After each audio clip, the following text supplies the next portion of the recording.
송지원 아나운서가 진행하는 KBS 창원 라디오 라이브 경남을 함께하고 계십니다.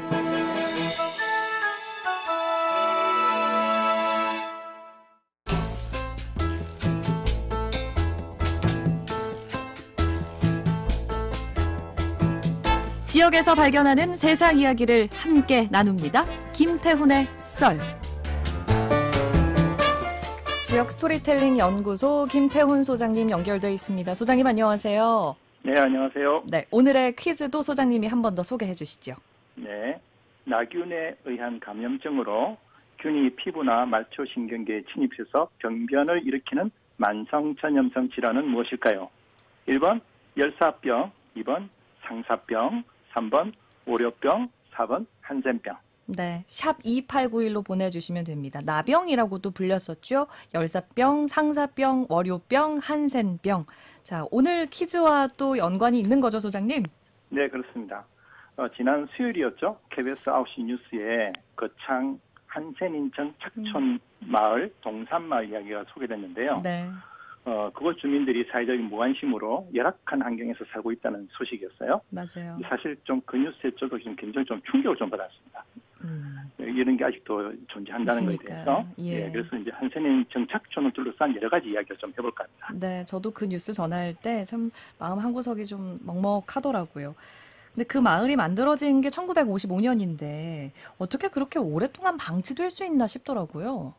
일단 뭐 제일 큰 이유는 주민들이 이제 자기 목소리를 낼 처지가 못 됐다는 게 하나가 제일 큰 것 같고요.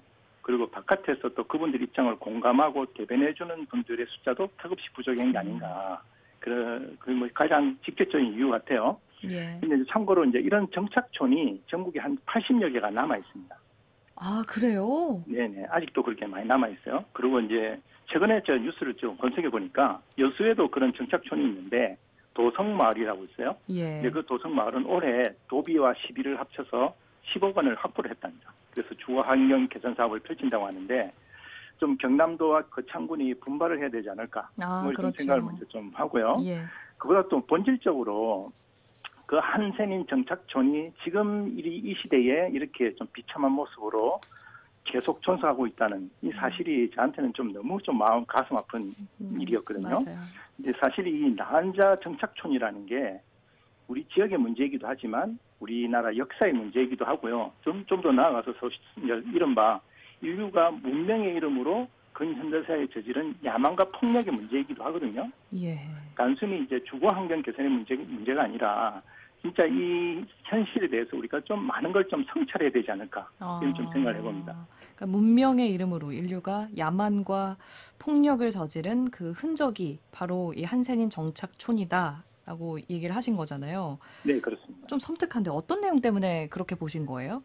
일단 좀 젊은 분들은 한센병이 뭔지 좀 모르시는 분도 계실 것 같아서 이게 이제 나병이라고 하는데 우리가 이제 일상적으로 이제 주민들 일반인들은 이제 문둥병이라고 불렀죠. 네. 이게 이제 피부가 문드러진다고 해서 문둥병이라고 불렀는데 우리가 이제 경상도 사투리에서는 문디 뭐 이렇게 문디야 하잖아요. 예, 그게 뭐 애착 있는 사람들한테 쓰는 말로 지금은 많이 사용이 되지만 원래는 가장 혐오하고 저주스러운 사람한테 쓰는 그런 저주스러운 욕이었단 말이죠. 그 병에 걸린 사람을 이렇게 거의 비난하는 식으로 얘기를 했던 거잖아요. 그렇죠. 완전 괴물처럼 이제 불렀던 거죠. 예를 들면 서종주 시인의 시 중에 문둥이라고 하는 시가 있어요.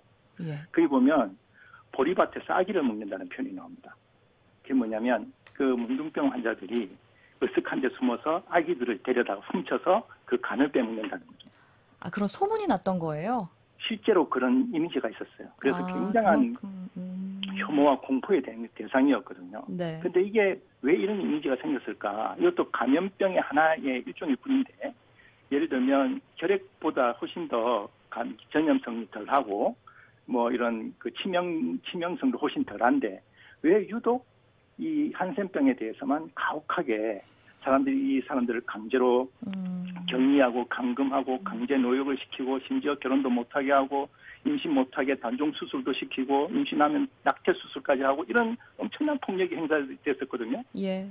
그리고 그 과정에서 정착촌이 만들어지는 과정에서도 그 주민들의 반대, 그다음에 집단 학살도 일어났었고요. 왜 이런 일이 일어났을까? 이런 부분 좀 성찰해야 되는 거죠. 그러네요. 그러니까 지금 쭉 이렇게 생각해 보니까. 근데 이 교과서에도 실렸던 작품 중에 그거 있잖아요. 이청준 작가의 당신들의 천국.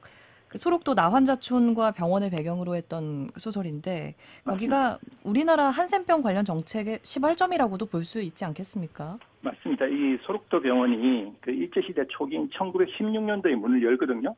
이게 이제 병원이라고 하지만 엄격하게 얘기하면 이제 나환자들 격리 수용소였죠. 그렇죠. 분리시켜 놓는 장치였던 거죠.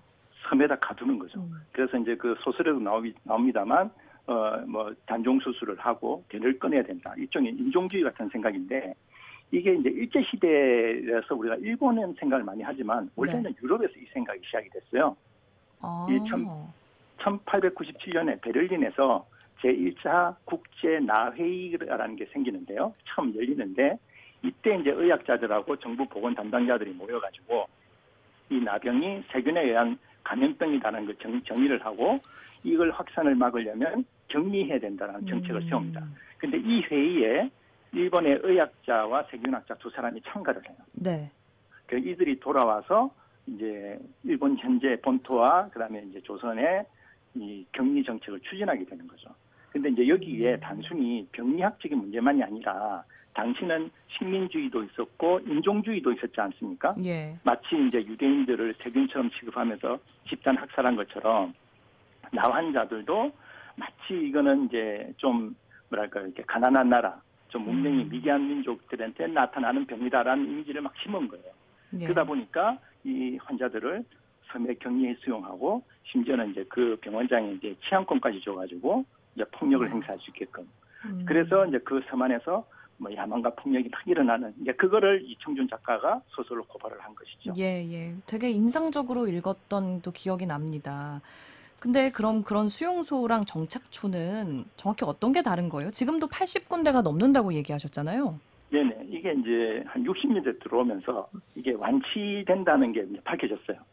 이제 더 이상 이제 병이 진행이 안 되고. 네. 그래서 이제 1963년도에 전염병 예방법에서도 이 강제 격리 조항이 사라지게 됩니다. 근데 이제 문제는 뭐냐면, 이 사회적인 정서가 있잖아요. 이게 한센병은 이제 눈에 보이는 그런 보기 흉한 것들이 있다 보니까 정부에서도 이 완치된 분들을 정착촌으로 유도를 한 거죠. 이게 시민들 이제 동네에 섞이지 않게 네. 또 다른 격리가 된 겁니다. 예. 그런데 이분들이 그 격리된 쪽에서 자활을 해야 되잖아요. 그래서 그쵸. 선택한 것이 주로 축산업인데 이게 이분들이 그 안에서 이번에 뉴스에도 나오지만 동네 섞이지를 못하잖아요. 네. 네.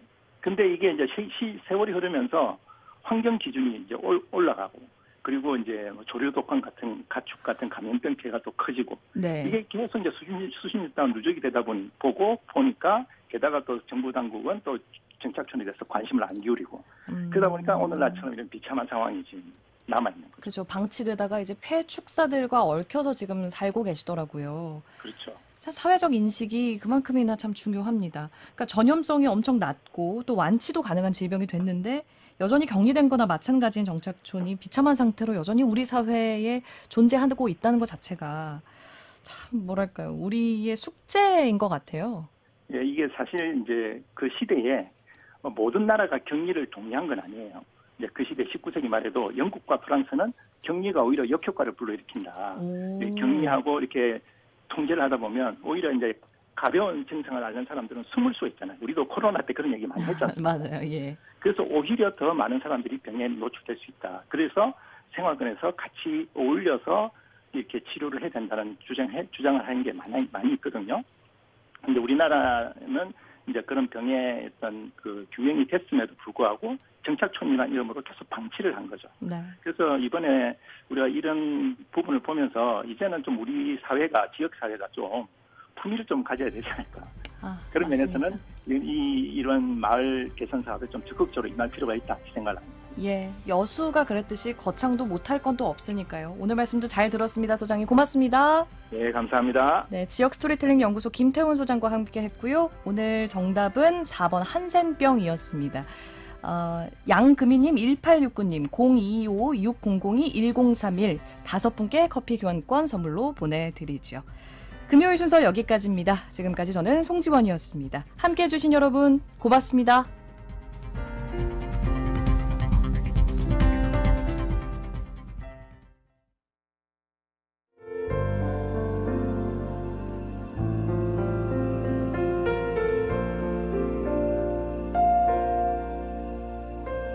KBS 라디오 연중기획 희망충전